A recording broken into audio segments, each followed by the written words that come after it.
The Supreme Court and the pandemic among the topics we discussed with the candidates in the hotly contested 5th District race. Republican State Senator Victoria Spartz taking on Democratic candidate Christina Hale. The winner will replace Congresswoman Susan Brooks in the 5th District, which covers Hamilton County and beyond. No doubt you've seen all the ads on TV. Tonight we dive into the issues important to you as I sit down one-on-one with the candidates to give you a closer look at their positions this election year.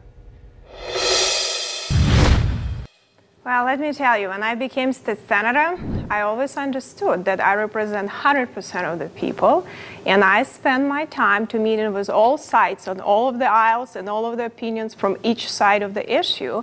And I wasn't a senator who's hiding from constituents, and even on some controversial issues, I would always do it. It's important. You don't represent the party, you don't represent the government, you represent the people, and you have to represent all people. I think most issues are human issues, not necessarily Republican or Democratic, and I'm going to approach it like I did in the Indiana General Assembly, where every single bill I ever passed, I passed with Republican partners. And I'm grateful to all the Republicans that helped me do that and helped me sometimes make a bad bill better. But I find that when you develop personal and professional trust across the aisle, you can really get good things done. How would you work to find middle ground? Would you have voted for this most recent relief package in the House? Might you be willing to support the kind of relief package that Senate Republicans are looking at passing next week? Oh, we absolutely need relief, and we need it now. I've been meeting, for example, with people from the hospitality and restaurant industry right here in the district, and they're scared. You know, by many measures, we might lose 75 to 85% of our independent restaurants, and that's a disaster on a number of levels. People need aid now, and I intend to join the Problem Solvers Caucus in Washington when I serve in Congress. And that's a caucus made up of an equal number of Republicans and Democrats. They've been in the middle, and they've been driving really hard for a solutions-based package, and that's exactly what I think we need to be doing. We're going to have an eviction tsunami fairly soon. We've got cold weather coming, and you even mentioned it in your program earlier, that we've got COVID spiking right here in Indiana. Would you have voted for the most recent relief package approved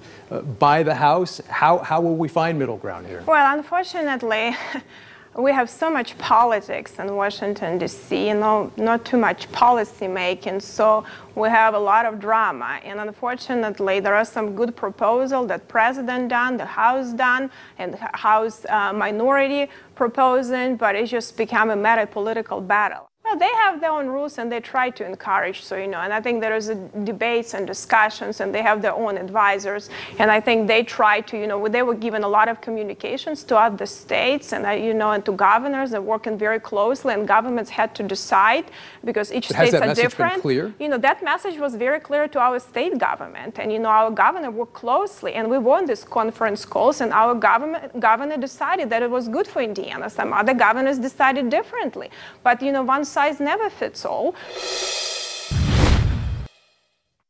Let's listen to this question here from a young voter in Carmel. My name's Eli Kurlander, and I'm from Carmel, Indiana. So the science unequivocally says that climate change is occurring and that humans are exacerbating the problem.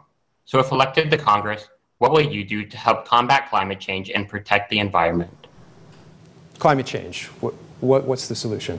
Well, I'll tell you, Indiana has some of the worst air quality of any state in the nation. And I just want to remind viewers, too, energy production was an economic advantage for Indiana for years. Why? We had cheap coal. We're a cheap coal-burning state, and that's contributed to some of our problems here with air quality.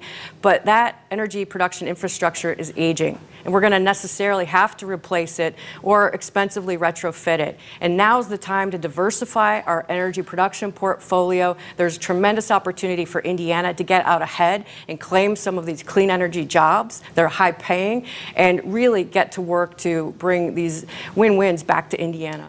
We need to make sure that these policies make sense, not just have a lot of demagoguery and destroy industry. Make sure that we can deliver, because I think innovation in manufacturing, innovation in agriculture can bring potentially enormous benefits for the environment. Do you believe climate change is a significant issue? Well, I think, we have some changes in the climate happen through history. It's irrelevant who even how it's contributed, is it human or not human. This debate will decide science to debate. But we have to have strong and good environmental policy because we want to have clean water for our kids. We want our kids to breathe clean air. Every Republican or Democrat, it's a relevant issue, but let's just have a policy that actually contribute, not some policies that make a lot of billionaires making money, but in the end, they do nothing for the environment. Beth from Carmel wants to know about reproductive rights. She asks, what do you propose and support in those areas? Well, quite frankly, Dan, you know, I was a very young mother, and I will never forget that moment when I took a home pregnancy test and it came back positive, and I knew my life was forever changed. And I didn't know what to do. I was 19 years old. But I'll tell you, I'm very grateful that there was no politician in the doctor's office with me. And I believe we should trust women with their own health care decisions and not politicize them. Would you support Roe versus Wade being overturned if it came to that? Well, this is going to decide in the courts. That is just something, and that is a decision that's going to be decided in the courts. And I think, Judge Barrett was actually very good at really not implying her personal opinions, because she is a scholar. I was impressed actually with her testimony. She's a scholar who believes, she's a regionalist who believes in the Constitution and rights, and she will look through all of the precedents, all of the things that need to be looked at. Do you agree with some members of your party who want to see structural changes to how the Supreme Court is, at least in terms of the confirmation process or in terms of how many justices actually sit on the court? You know, we haven't changed the number of justices since the late 1800s, and I think that kind of conversation is extremely premature. We need to focus on the here and now. An idea of packing courts because somebody doesn't like the process, I think it's a very radical idea. And when I hear it from other side, it's unfortunate. We have elections have consequences.